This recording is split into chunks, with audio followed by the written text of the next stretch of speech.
नमस्कार दोस्तों। उम्मीद करेंगे दोस्तों आप लोग का जो तैयारी है बहुत ही अच्छा खासा चल रहा होगा और अच्छे तरीके से जो तरीका होना चाहिए उसी तरीके से आप लोग तैयारी कर रहे होंगे। क्योंकि देखो आपको जो चीज़ें चाहिए, देखो पढ़ाई सब करता है, हम भी जब पढ़ाई करते थे मेरे साथ और भी लड़का करता था, लेकिन देखो आज वो कहाँ है और हम कहाँ हैं, ठीक ना। इसीलिए पढ़ाई करना ही सिर्फ मैटर नहीं रखता है, मैटर ये करता है कि आपका जो पढ़ाई करने का तरीका है वो सही होना चाहिए, समझ रहे ना। इसीलिए दोस्तों हम यहाँ से आपको डेली बाय डेली टारगेट दे रहे हैं कि कैसे आपको एक अच्छे डायरेक्शन में आगे बढ़ना है ताकि आप जो मेहनत कर रहे हैं वो कहीं ना कहीं बर्बाद ना हो, ठीक ना। दोस्तों कल भी हम आपको साइंस का क्वेश्चन दिए थे जिसमें हम बताए थे कि एसआई यूनिट बोलेंगे और इसका डायमेंशन और क्या था, न्यूमेरिकल, ठीक है, न्यूमेरिकल। ये तीन चीज दोस्तों हम आपको हमेशा सिखाते आ रहे हैं, ठीक ना, कि आपका जो पढ़ाई का तरीका होना चाहिए वो कैसा होना चाहिए, ठीक ना। देखो हमारे पास उतना तो टाइम है नहीं कि आपको हम पर डे एक वीडियो दे दें, ठीक ना। आप लोग को भी पता है हम ड्यूटी के साथ साथ ये काम कर रहे हैं, ठीक ना। तो दोस्तों इसीलिए हम आपको सिर्फ सिखाना चाहते हैं, ठीक ना। हम ऐसा चाहते हैं कि देखो किसी टॉपिक से रिलेटेड आपको कम से कम एक वीडियो दे दें ताकि वो चीज़ आपको पकड़ आ जाए कि आखिर हम कैसे करते हैं, फिर वही मेथड वही तरीका आप भी अपना और आप भी उस पर काम करो। देखो आप लोग कल का वीडियो देखे होंगे कि ऐसा यूनिट से हम कैसे फार्मूला प्लस डायमेंशन और उसी से न्यूमेरिकल, ये तीनों चीज कैसे एक दूसरे से रिलेटेड हैं और एक चीज अगर इसमें आप जानते हैं तो उससे सारे चीज आप जान लेते हैं। अगर आपको ऐसा यूनिट जैसे कि फोर्स बराबर क्या होता है, मास इंटू एक्सीलरेशन होता है। मास का क्या होता है दोस्तों, मास को एम का जो सिंबल होता है वो मास का सिंबल एम होता है और इसका एक्सीलरेशन बराबर इसका जो ऐसा यूनिट होता है क्या होता है, मीटर पर सेकंड स्क्वायर। ऐसे लिखिए या फिर ऐसे लिखिए, आप ऐसे लिखिए, ठीक है। तो इसको हम लिख सकते हैं, मीटर को किस में मापते हैं दोस्तों, एल में मापते हैं, यानी कि मीटर को लंबाई में मापते हैं और समय का क्या होता है, टी होता है, -2 है तो -2, तो क्या कर सकते हैं एल टी -2। देखो क्या हो गया एल टी, यानी कि एम एल टी -2। देखो फोर्स का फॉर्मूला ये हो गया, इसका डायमेंशन ये हो गया और यहां पर अगर देखा जाए त्वरण का एक्सीलरेशन का डायमेंशन तो एल टी -2, मतलब कि इसके साथ साथ हम त्वरण का भी डायमेंशन सीख लिया, यानी कि जान लिया। अगर भूल भी गए होंगे तो आप निकाल सकते हैं, ठीक ना। दोस्तों मेरा कहने का मतलब हम आपको हमेशा सिखाना चाहते हैं कि कैसे आपको, समझ रहे हैं ना, कैसे आपको पकड़ बनाना है क्वेश्चन पे ताकि वो कुछ भी दे हमको, कैसे भी दे हम उसको तोड़ के निकाल लेंगे, ठीक है ना। इसीलिए दोस्तों हम हमेशा आपको टारगेट करते आ रहे हैं कि पढ़ो वैसा पढ़ो कि आपको दिक्कत ना आए, ठीक ना। आप हमेशा ये रटने वाला काम करते हो, आप ये दिमाग में रखते हैं कि कहाँ से शॉर्टकट निकालना है, कहाँ से हमेशा शॉर्टकट निकाल करके हम फेस कर जाए। दोस्तों ऐसा नहीं होता, आपका मेहनत ही आपको, समझ रहे ना, बोलते हैं आपका मेहनत ही आपको अपनी पहचान दिलाती है। तो आपको मेहनत दोस्तों करना पड़ेगा, ठीक ना, ऐसे नहीं होता है, ठीक ना। अभी देखो आपके पास जो समय है उस समय में हम क्या बोले आपको, एक सेट मॉर्निंग में लगाओ, एक सेट मॉर्निंग में लगाओ और एक सेट आप इवनिंग में लगाओ, ठीक है ना, एक सेट आप इवनिंग में लगाओ। दोस्तों ये सेट जब लगाएंगे आप, इसका जब आप पूरा डिटेल आप करेंगे, यानी कि इसका जब जो व्याख्या करेंगे, आप एनालिसिस करेंगे, तो वहां से आपको पता चलेगा कि आप जो अगर 25 हम क्या बोले थे कि 1 से 25 तक में जितने भी मैथ का क्वेश्चन है उसमें से जो भी क्वेश्चन आपसे नहीं बनता है उस पर आप फोकस कीजिए, उसको आप टारगेट कीजिए, ठीक ना। तो वहां से जो भी क्वेश्चन आप नहीं जान रहे हैं उसको आप बनाएंगे, जब वहां से बनाएंगे तभी आप सीखेंगे। अभी अगर आप समझ लो कि अगर आप चैप्टर उठाते हैं, मैथ का उठाते हैं, एक बुक उठाते हैं मैथ का, ठीक ना, अगर मैथ का बुक उठाएंगे और सोचेंगे क्या शुरू से सारे मैथ बना लें, तो सोचो कि आप मैथ बनाने के चक्कर में ना आप अदर सब्जेक्ट साइंस पढ़ पाएंगे, ना आप जीके पढ़ पाएंगे और ना ही आप करंट पढ़ पाएंगे, ना ही रीजनिंग पढ़ पाएंगे, ठीक ना। इसलिए आपको जो है मेंटेन करके चलना पड़ेगा, ओवरऑल सब्जेक्ट को लेकर के चलना पड़ेगा। और इसका मात्र एक यही उपाय है कि आप जो है एक सेट मॉर्निंग में लगाओ और एक सेट इवनिंग में लगाओ और बाकी जो समय बचता है उसमें आप थ्योरी पढ़ो उसमें आप, ठीक ना, थ्योरी पढ़ो। और थ्योरी दोस्तों, थ्योरी के लिए एक टाइम भी फिक्स करो कि नहीं इतना देर में सारे बुक को हमको पढ़ना है। जैसे 1 घंटा हम फिजिक्स पढ़ लिए हैं, 1 घंटा फिजिक्स पढ़ लिए हैं, ठीक है ना, 1 घंटा केमिस्ट्री पढ़ लिए हैं। हाँ, ऐसे आप अपने हिसाब से टाइम को फिक्स करो। और सबसे बड़ी बात कि अभी अगर आप सच में सीरियस हैं जॉब को लेकर के, तो अभी आप जो है ना थोड़ा इधर उधर करना बंद कर दो। देखो अब बहुत सारे लड़का हमको कमेंट करता है, भैया हम एएलपी के लिए आपके चैनल पे आए हैं, हमको एएलपी ही बनना है, ये सब हमको मत सिखाइए, ये सब हमको मत पढ़ाइए। दोस्तों किस क्वेश्चन के माथे पर लिखा हुआ है कि ये एएलपी में नहीं पूछा जाएगा? किस क्वेश्चन के माथे पर लिखा हुआ है कि ये ग्रुप डी में ही पूछा जाएगा? आपको पता है? पता है, जब हम पढ़ाई करते थे मेरा टारगेट यही था कि हमको साइंस का ओवरऑल क्वेश्चन को पढ़ना है, मैथ का ओवरऑल क्वेश्चन पढ़ना है, जीके में अगर जियोग्राफी पढ़ रहे हैं तो जो भी आ रहा है हमारे बुक में हमको सारा क्वेश्चन पढ़ना है।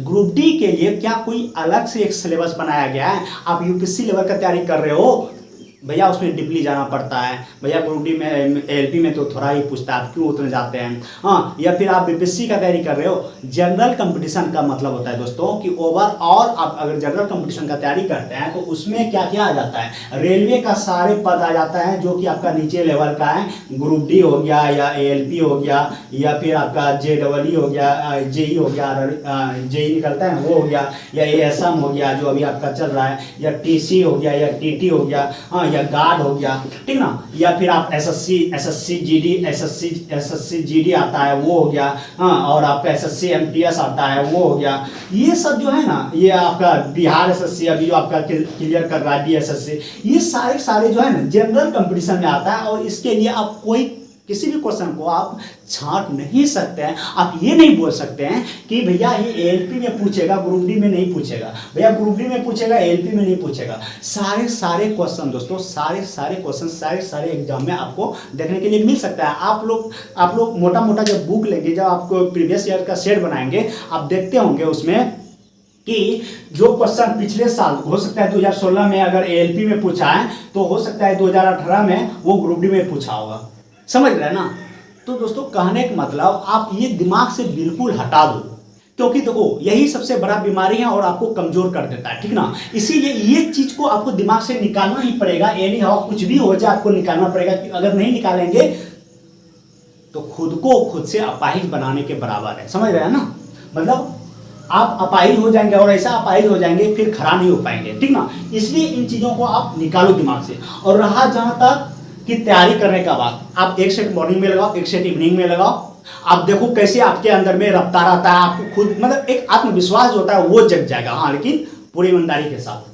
और एक चीज आप लोग पूछते हैं मेरा सैलरी के देकर के, बहुत लड़का ऐसा है जो कमेंट करता है सैलरी क्या आता है। भैया देखो सैलरी जो हम लोग का ड्यूटी के हिसाब से आता है, ठीक ना। कभी आ जाता है जैसे 40,000 आ जाता है, ठीक है, कभी 40 आ जाता है, कभी 45 भी आ जाता है, ठीक है, झूठ क्या बोले, कभी 49 आ जाता है, ठीक है। मतलब अभी तक हम 50 को टच नहीं किए हैं, इसको हम टच नहीं किए हैं। समझ, मतलब जैसा ड्यूटी होता है वैसा आता है। कभी 34 भी आता है, कभी 34 भी आता है, कभी हमको 33 भी आता है। जैसे ई महीना का बताओ, ई महीना कितना आया? ई महीना आया है हमको इतना आया है, ठीक है, यानी कि 34 आया। क्यों? क्योंकि घर पे थे, छुट्टी पे थे। क्योंकि देखो ड्यूटी जो होता है हम लोग का पता ही है, मतलब माइलेज आता है। माइलेज जितना गाड़ी चलाएंगे जितना माइलेज होगा उसके हिसाब से आपका पैसा होगा, ठीक ना। और माइलेज नहीं होगा तो आपका जो बेसिक उसे डीए टीए बेसिक, हाँ बेसिक डीए टीए ये सब मिला करके जो बनेगा, यानी कि 30 जो बन जाए आपका यही आएगा। आप ड्यूटी करो या ना करो इतना ही आएगा। लेकिन जब ड्यूटी करते हैं तो कुछ एक्स्ट्रा भी हो जाता है, ठीक ना। इसीलिए देखो अब देखो बहुत बंदा ये देख करके पेमेंट देख करके अभी फिर सोचेंगे नहीं हमको बनना है तो एलपीए बनना है, ग्रुप डी नहीं बनना है। अभी देखो आपको हम बताते हैं, एक राज बताते हैं आपको। अगर आप रेलवे में आ जाते हैं, किसी भी पद पर आ जाते हैं, आप ग्रुप डी में आ जाओ या फिर टेक्नीशियन में आ जाओ, ग्रुप डी में आ जाओ या फिर टेक्नीशियन में आ जाओ, पता है यहाँ फायदा क्या होगा? भले रिफ्रेश वैकेंसी भले सरकार ना दे, लेकिन डिपार्टमेंटल जो अंदर में निकलता है वो हमेशा साल में निकलते रहता है। पता है अभी मेरे साथ में जो लड़का टेक्नीशियन के पद पर आया था और ग्रुप डी में जो पिछला बार एग्जाम हुआ था जो सेलेक्ट किया था उसमें आया था। हाँ अभी ना पता है गार्ड का जॉब यहाँ पे गार्ड का निकला हुआ था, गार्ड का वैकेंसी निकला हुआ था और एएलपी का निकला हुआ था, ठीक है। दोनों का एग्जाम करा लिया गया है। एएलपी को तो ज्वाइन भी करा दिया, इसको ज्वाइन भी करा दिया और इसका एग्जाम कंप्लीट किया है अभी, ठीक ना। एएलपी को ज्वाइन भी करा दिया। पता है इसका भी एग्जाम, जो लड़का टेक्नीशियन में था वो ये फॉर्म भर करके यहाँ चला गया, जो लड़का यहाँ पे ग्रुप डी में था वो ये फॉर्म भर के यहाँ चला गया, जिसको गार्ड में जाना था वो गार्ड में चला गया। समझ रहे हैं दोस्तों? आप किसी भी पद पर रेलवे में सिर्फ आ जाओ, फिर उसके बाद वो इंटरनल वैकेंसी निकलते रहता है और फॉर्म भर करके आप जा सकते हो। और सबसे बड़ी बात यहाँ ये है, यहाँ ज़्यादा कटअप नहीं जाएगा।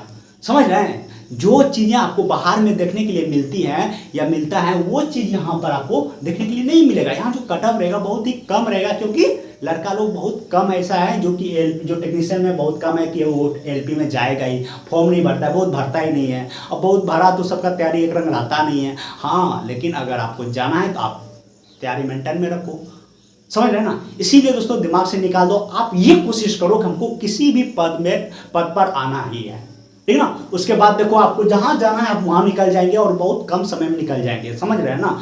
इसीलिए उम्मीद करेंगे दोस्तों ये चीज़ को आप फॉलो करेंगे, जो भी चीज़ आपको बताया अभी आप ये दिमाग से बिल्कुल निकाल देंगे। हमको एलपी बनना है, टेक्नीशियन बनना है, ग्रुप डी बनना है, आपको ये करना है दिमाग में, हमको जॉब लेना है, अंदर में आ जाओ। दूसरा बात ये, अभी आपका एग्जाम का आपका ग्रुप डी का फॉर्म भरे होंगे, उसके हिसाब से आप तैयारी करो। अगर आप फॉर्म नहीं भरे हैं तो आपको हम जरूर एक बात बोलेंगे, अब बढ़िया से ढंग से पढ़ो, ऐसा पढ़ाई पढ़ो ताकि आपको दिक्कत ना हो। जितना सारा अभी वैकेंसी का नाम लिखे थे, किसी भी पद पर आप बैठेंगे तो आपका एग्जाम निकलना ही चाहिए। और वो मेथड है थ्योरी पढ़ने का, कोई शॉर्टकट तरीका नहीं। थ्योरी पढ़ो, पर डे पढ़ो, एक रूटीन के हिसाब से, ठीक ना।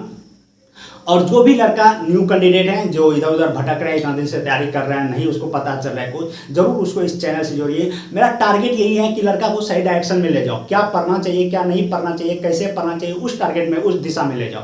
बाकी देखो सिलेबस जो आपको बोलते हैं, कभी मैथ बता दीजिए, कभी ये बता दीजिए, कभी वो बता दीजिए। देखो अगर हमारे पास पर डे का टाइम रहता ना, हम सारे काम छोड़ करके यही काम करते हैं, हमको कुछ करते ही नहीं। लेकिन ड्यूटी हो जाता है, ड्यूटी पे अब कभी 2 दिन उधर हो जाता है, कभी 1 दिन हो जाता है, तो उस हिसाब से थोड़ा टूट जाता है तो समझ रहे हैं ना। पर डे वीडियो नहीं हो जाने की वजह से थोड़ा बनाने में नहीं बनता है हमको। इसीलिए हम कोशिश करते हैं कि आपको टारगेट दे सकें और उस हिसाब से आप काम करो, ठीक है दोस्तों। मिलते हैं नेक्स्ट वीडियो में, तब तक के लिए जय हिंद।